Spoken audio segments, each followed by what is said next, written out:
महाराज हो। अरे चल से कहाँ है? अरे देखो यागू बिच की बत्ती। अरे उसी बिजली बत्ती बोला हमरा नहीं बोला वैसे हाँ। यानी कि वो जो लाइट दिखाई दे रहा है लाइट वही है लड़की का। वही है महाराज गरीबदास की झोपड़ी। व्यवस्था यहाँ चालू है। व्यवस्था आपके लिए कुर्सी लगा रहे हैं। लगा कुर्सी पे आप बैठ जाइए। आज आपका शादी है महाराज। क्यों नहीं और शादी है गरीबदास की बेटी से। तब पर भी आपको शादी में मजाएंगे गाएंगे ताकि दुनिया वाले देखते देखते रह जाएंगे। कुर्सी लगाना है लगा। कुर्सी है चटावला कुर्सी नींद पड़ी दही महाराज को दिया होते। और महाराज क्या आइए आप कुर्सी पे बैठिए। ठीक है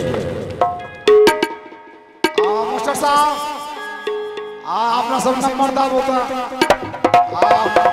वाह छप्पन सुटुक सटक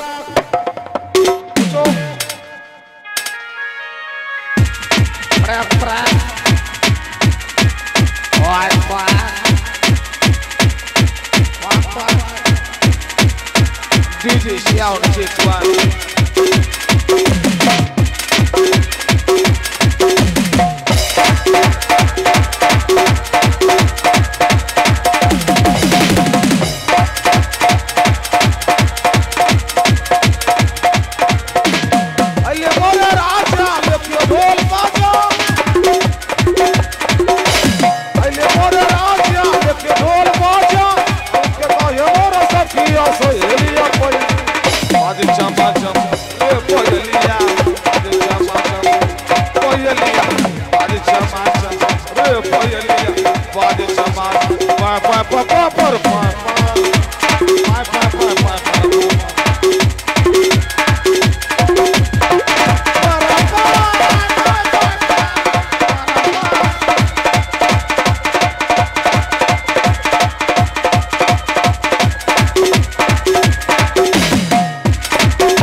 आप लोग सखी सहेली है हो। सखी सहेली है। जल्दबाजी में लड़की को मंगाइए और लड़का का लगन जगाइए। मास्टर साहब आप लोग बियाह शादी में गीत बजाइए। आप लोग लड़की मंगाइए।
के अपना लक्ष्मी ई पार आया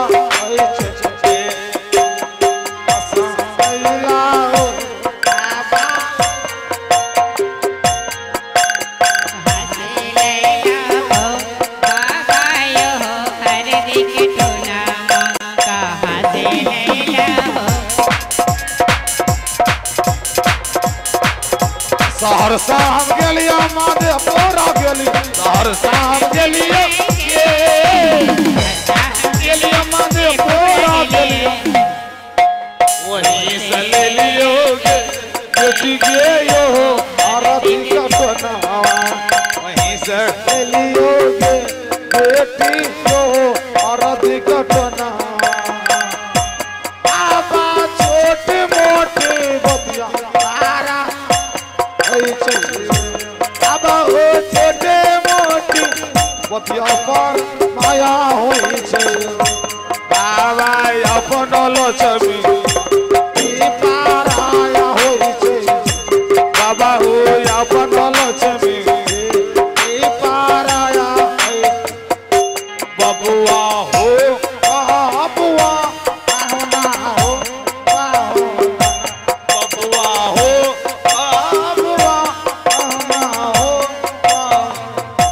जब तक पूरे ना फिर जब तक पूरे ना फिर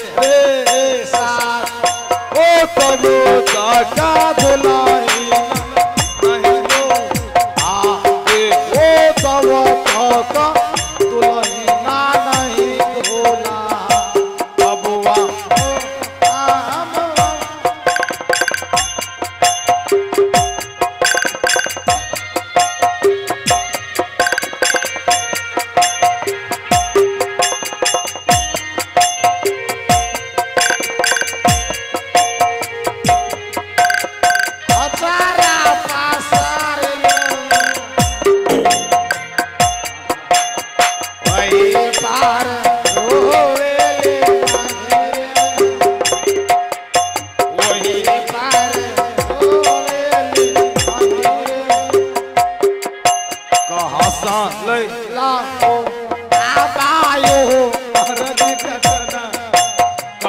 लैला हो बाबा यो